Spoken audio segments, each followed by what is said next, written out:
Ilabas naman ng Yamaha sa merkado ang 2024 New Standard version ng Aerox.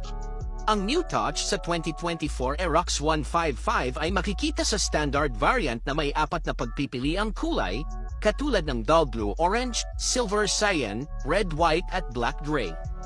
Dala ang konsepto ng urban street style, ang stylish energetic impression ay sinubukang i-emphasize sa pamamagitan ng combination ng contrasting two-tone colors na embedded sa motorbike's body.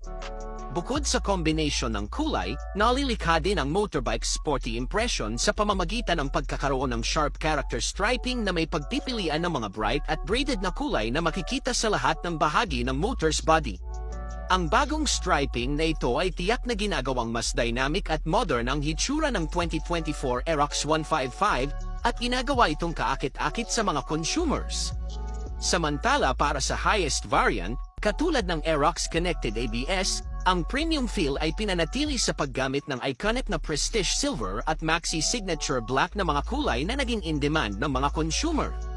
Ang stripe section na nag-feature ng gold at bronze striping accent ay pinanatili din upang bigyang diin ang luxurious impression. Hindi lamang ang highest variant, ang special variant ng kulay, katulad ng Aerox Cyber City, ay pinanatili pa rin same in terms sa kulay at striping.